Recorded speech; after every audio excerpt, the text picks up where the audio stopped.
Hello बच्चों, let's read this question. The question says, how geometrical isomerism is exhibited by the following compound. बच्चों इस question में एक compound मिला है और हमें पूछा गया है कि इसके अंदर ज्योमेट्रिकल आइसोमेरिज्म कैसे हो सकता है। ज्योमेट्रिकल आइसोमेरिज्म कैसे हो सकता है? तो फर्स्ट ऑफ ऑल बात करते हैं इस क्वेश्चन के की कॉन्सेप्ट के बारे में। इस क्वेश्चन के की कॉन्सेप्ट के बारे में, और की कॉन्सेप्ट क्या होगा बच्चों? Geometrical isomerism. क्या होगा बच्चों? Geometrical isomerism. Basically geometrical isomerism भी एक काइंड का आइसोमेरिज्म ही है। इसके अंदर भी क्या होता है? मॉलिक्यूलर फॉर्मूला सेम ही होता है। मॉलिक्यूलर फॉर्मूला सेम ही होता है। मॉलिक्यूलर फॉर्मूला सेम होता है कंपाउंड का, लेकिन डिफरेंस कहाँ पर आता है? Molecular formula same but difference but different, ऐसे बोल सकते हो बच्चों आप, बट डिफरेंट अरेंजमेंट या डिफरेंट स्पेशियल अरेंजमेंट। स्पेस में डिफरेंट स्पेस में अरेंजमेंट देखने को मिलता है। Different spatial arrangement, spatial means space में arrangement, spatial arrangement, arrangement of of atoms, of atoms और ग्रुप्स, और groups across the double bond, across the double bond, ऐसे आप बोल सकते हो। इस तरीके से आप बोल सकते हो कि जो डबल बॉन्ड होता है ना बच्चों, डबल बॉन्डेड एटम्स हैं, बेसिकली डबल बॉन्डेड एटम्स के ऊपर ना, जो डबल बॉन्डेड एटम्स होंगे उन पर जो एटम्स या ग्रुप्स उनसे अटैच होंगे, उनका स्पेस में अरेंजमेंट डिफरेंट होगा। इसको एक एग्जांपल से समझ सकते हो, इसको एक आप एग्जांपल से समझ सकते हो। कंसिडर करिए एक एग्जांपल, एग्जाम्पल समझते हैं बच्चों। एग्जाम्पल ले लीजिए, मान लीजिए ये सी है, ये डबल बॉन्ड सी है। यहाँ पर ये हाइड्रोजन हो, ये सीएल हो। यहाँ पर ये हाइड्रोजन है, ये सीएल है। अगर आप देखोगे ना, इसका एक और आइसोमर एग्जिस्ट कर सकता है, C double bond C. Hydrogen इस बार यहाँ पर हो, ये हाइड्रोजन यहाँ पर, सीएल यहाँ पर, सीएल यहाँ पर।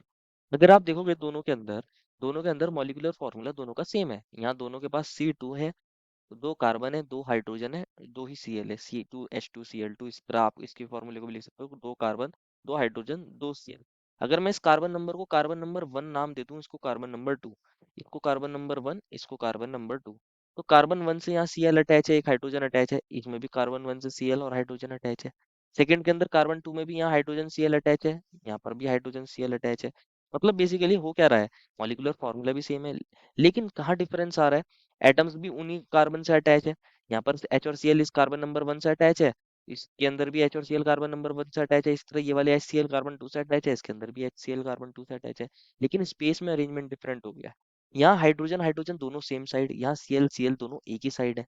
और अगर आप यहाँ देखोगे, यहाँ हाइड्रोजन इधर है और ये वाला हाइड्रोजन इधर है, अपोजिट हो गए। इसी तरह ये सीएल और ये सीएल अपोजिट हो गए, तो स्पेस में अरेंजमेंट हो गया।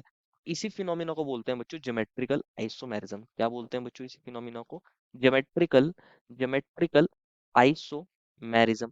अब इसकी कुछ कंडीशन है, अगर हमें डबल बॉन्डेड एटम्स के अक्रॉस देखना हो, अगर हम पर्टिकुलरली यहाँ कार्बन कार्बन डबल बॉन्ड की बात कर रहे हैं, लेकिन कार्बन डबल बॉन्ड एन की बात भी आप कर सकते हो, दोनों को कंसिडर कर सकते हो। अगर इसकी कुछ कंडीशन की बात करें, अभी के लिए हम सिर्फ कार्बन कार्बन डबल बॉन्ड को देख रहे हैं। मान लीजिए कार्बन कार्बन डबल बॉन्ड, इसकी कंडीशन क्या है बच्चों? मान लीजिए ये ए एटम है, ये बी एटम है, ये सी एटम है, ये डी एटम है। कंडीशन क्या होती है? अगर हम बात करें कंडीशन की, तो कंडीशन क्या है बच्चों? ये जो ए है और ये जो बी है, इस वाले कार्बन पर, इस डबल बॉन्डेड कार्बन पर ए और बी इक्वल एक जैसे नहीं होने चाहिए। ए और बी एक जैसे नहीं होने चाहिए। सिमिलरली ये जो बच्चों, इसको ई नाम दे देते हैं, ये इसको ई नाम दे देते हैं। ये जो ई है और ये जो डी है, ई और जो डी है बच्चों, ये भी एक जैसे नहीं होने चाहिए, सेम नहीं होने चाहिए। क्या कंडीशन है बच्चों? इस वाले डबल बॉन्डेड कार्बन के ऊपर अगर मैं इस कार्बन नंबर 1 दूं, इसको नाम carbon number 2, on carbon 1, on carbon 1 ए और बी आपस में एक जैसे नहीं होने चाहिए, एक नहीं होने चाहिए। सिमिलरली ऑन कार्बन 2, अगर कार्बन 2 की बात करें, तो ई और डी जो है बच्चों, ये एक जैसे नहीं होने चाहिए, सेम नहीं होने चाहिए, ये सेम नहीं होने चाहिए। हालांकि हालांकि ए जो हो सकता है बच्चों, वो ई के इक्वल हो सकता है। ये पॉसिबिलिटी हो सकती है, ये वाली पॉसिबिलिटी हो सकती है कि ए जो है बच्चों, वो ई के इक्वल हो भी सकता है और नहीं भी हो सकता। ए जो है बच्चों, वो डी के इक्वल हो भी सकता है या नहीं भी हो सकता। सिमिलरली क्या हो सकता है बच्चों? ये जो बी है, ये ई के इक्वल हो भी सकता है और नहीं भी हो सकता, और ये जो बी है, ये डी के इक्वल हो भी सकता है या नहीं भी हो सकता। ये पॉसिबिलिटीज है, ये पॉसिबिलिटी है। ऐसा इक्वल होना जरूरी नहीं है, इक्वल होना जरूरी नहीं है, हो सकता है ऐसा। मेन चीज क्या है? मेन कंडीशन है ये जो फर्स्ट कार्बन है, इस पर ये जो दो ग्रुप्स हैं ए बी या एटम्स हैं, ये इक्वल नहीं होनी चाहिए। सिमिलरली जो कार्बन नंबर 2 है, इस पर जो ये दो ग्रुप्स हैं ई और डी, ये इक्वल नहीं होनी चाहिए। हालांकि ये पॉसिबिलिटी हो सकती है ए ई के इक्वल हो या ए डी के इक्वल हो। मतलब अलग अलग जो डबल बॉन्डेड एटम्स हैं उनके ग्रुप्स आपस में सेम हो सकते हैं, जरूरी नहीं होंगे, हो सकते हैं, पॉसिबिलिटी है, ये वाली चीज हो भी सकती है, नहीं भी हो सकती। लेकिन मेन कंडीशन ये है कि ए और बी इक्वल नहीं होने चाहिए, सिमिलरली कार्बन टू पर भी ई और डी इक्वल नहीं होने चाहिए। इसको मैं आपको प्रूव कर सकता हूँ फॉर एन एग्जाम्पल। एक एग्जाम्पल और ले लेते हैं, एक एग्जाम्पल और ले लेते हैं। अभी आपने देखा था बच्चों, ये इसको आप हाइड्रोजन लिख दीजिए, इसको हाइड्रोजन लिख दीजिए, ये डबल बॉन्ड, ये सी, ये हाइड्रोजन, ये सी एल। यहाँ क्या है बच्चों, अगर आप यहाँ ध्यान से देखोगे, ये वाला जो कार्बन है, इस पर ये हाइड्रोजन और ये सी एल क्या हो गया, डिफरेंट हो गए, ठीक है बच्चों, इस पर तो हो गया डिफरेंट। लेकिन यहाँ ये वाला जो कार्बन है, इस पर ये हाइड्रोजन और ये हाइड्रोजन क्या है, सेम हो गए, तो यहाँ ज्योमेट्रिकल आइसोमेरिज्म देखने को नहीं मिलेगा। लेकिन जो हमने पीछे एग्जांपल देखा था, यहाँ इस डबल बॉन्डेड कार्बन से एच और सी एल डिफरेंट थे, यहाँ एच और सी एल डिफरेंट थे, इसलिए यहाँ ज्योमेट्रिकल आइसोमेरिज्म देखने को मिल रहा था। यहाँ इस वाले डबल बॉन्डेड कार्बन पर, डबल बॉन्डेड कार्बन एटम्स पर no geometrical isomer, no geometrical isomerism, यहाँ कोई ज्योमेट्रिकल आइसोमेरिज्म देखने को नहीं मिल रहा। तो ये क्योंकि कंडीशन को सेटिस्फाई नहीं कर रहा है। तो अब हम हमारे गिवन कंपाउंड की बात कर लेते हैं। जो गिवन कंपाउंड है ना बच्चों, वो ये है हमें गिवन, ये सी डबल बॉन्ड सी, यहाँ एच है बच्चों, यहाँ एच है, यहाँ कौन है बच्चों, CH2 Br है, और यहाँ कौन है बच्चों, CH डबल बॉन्ड NH। अब ध्यान से समझना है बच्चों, यहाँ दो डबल बॉन्ड्स आ गए हैं, दो डबल बॉन्ड आ गए। फर्स्ट ऑफ ऑल हम इस वाले डबल बॉन्ड की बात करेंगे, ये कार्बन और ये कार्बन के बीच में डबल बॉन्ड। अगर आप इसको देखोगे ना बच्चों, इस वाले डबल बॉन्डेड कार्बन पर ये हाइड्रोजन सेम हो गए, ये हाइड्रोजन सेम हो गए, तो इस वाले कार्बन कार्बन डबल बॉन्ड पर कोई ज्योमेट्रिकल आइसोमेरिज्म नहीं दिखेगा। लेकिन अगर आप ध्यान से देखोगे ना बच्चों, एक और कार्बन कार्बन, एक कार्बन नाइट्रोजन का डबल बॉन्ड मिला है, ये कार्बन नाइट्रोजन का डबल बॉन्ड मिला है। इसको आप कैसे लिख सकते हो बच्चों, इसको आप ऐसे लिख सकते हो। इसके अंदर क्या हो सकता है बच्चों, इसके अंदर अगर आप देखोगे, इस कार्बन से हाइड्रोजन अटैच है, और इससे कौन अटैच है बच्चों, इससे हाइड्रोजन अटैच है। इसमें हम ज्योमेट्रिकल आइसोमेरिज्म इसमें भी चेक कर सकते हैं।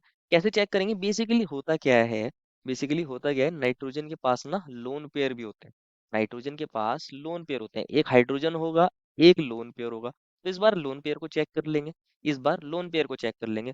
हो सकता है, अगर आप देखोगे यहाँ ये जो कार्बन था, कार्बन है बच्चों, यहाँ देखोगे ना बच्चों आप, ये कार्बन था, ये कार्बन से हाइड्रोजन अटैच है, और इतना बड़ा ये वाला ग्रुप अटैच है, ये जो इतना बड़ा ग्रुप अटैच है, ये वाला ग्रुप ये अटैच है, तो ये दोनों कैसे हैं, डिफरेंट है। A not equals to B satisfy कर रहा है कंडीशन को। सिमिलरली नाइट्रोजन को देखोगे ना बच्चों, इसके पास लोन पेयर है और हाइड्रोजन है, लोन पेयर है और हाइड्रोजन है, तो ये भी आपस में एक जैसे नहीं है, ई नॉट इक्वल्स टू डी, तो यहाँ ज्योमेट्रिकल आइसोमेरिज्म हो सकता है। कैसे होगा इसको समझते हैं, कैसे होगा इसको समझते हैं। हो सकता है बच्चों, यहाँ सी डबल बॉन्ड सी, इसको आप एज इट इज रहने दीजिए, क्योंकि इसके अंदर तो ज्योमेट्रिकल आइसोमेरिज्म हो नहीं रहा था, इस वाले कार्बन कार्बन डबल बॉन्ड पर ज्योमेट्रिकल आइसोमेरिज्म हो नहीं रहा था, इसको आप ऐसे लिख सकते हो, CH2Br। ये हो सकता है बच्चों कि यहाँ पर क्या हो बच्चों, ये जो कार्बन है ये हाइड्रोजन है, ये डबल बॉन्ड ये नाइट्रोजन है, यहाँ पर हाइड्रोजन हो और लोन पेयर यहाँ इसके बिल्कुल अपोजिट हो। और दूसरा क्या हो सकता है, इसके अंदर ये CH2 again as it is रहने दीजिए, ये CH2Br हो बच्चों। और इस बार क्या हो सकता है, ये कार्बन हाइड्रोजन यहीं पर रहे, डबल बॉन्ड ये N है, लोन पेयर इस साइड आ जाए हाइड्रोजन की साइड, और ये हाइड्रोजन ऐसे हो। क्या देखा बच्चों आपने, यहाँ ज्योमेट्रिकल आइसोमेरिज्म कैसे हो रहा है, हाइड्रोजन हाइड्रोजन सेम साइड में हो सकते हैं, हाइड्रोजन हाइड्रोजन अपोजिट हो सकते हैं, हाइड्रोजन हाइड्रोजन क्या हो सकते हैं, एक दूसरे के अपोजिट हो सकते हैं। तो यहाँ ज्योमेट्रिकल आइसोमेरिज्म एग्जिबिट करता है, ज्योमेट्रिकल आइसोमेरिज्म यहाँ पर इस तरीके से एग्जिबिट करता है, ज्योमेट्रिकल आइसोमेरिज्म यहाँ पर एग्जिबिट कर रहा है on carbon nitrogen double bond, on on carbon nitrogen double bond. यहाँ कार्बन कार्बन डबल बॉन्ड पर नहीं देखने को मिल रहा, लेकिन कार्बन नाइट्रोजन डबल बॉन्ड पर देखने को मिल रहा है। हाइड्रोजन हाइड्रोजन सेम साइड में हो सकते हैं, हाइड्रोजन हाइड्रोजन अपोजिट हो सकते हैं, तो यहाँ ज्योमेट्रिकल आइसोमेरिज्म देखने को मिलता है, इसमें में दिखता है। This is the final answer. I hope you understood it well, and best of luck.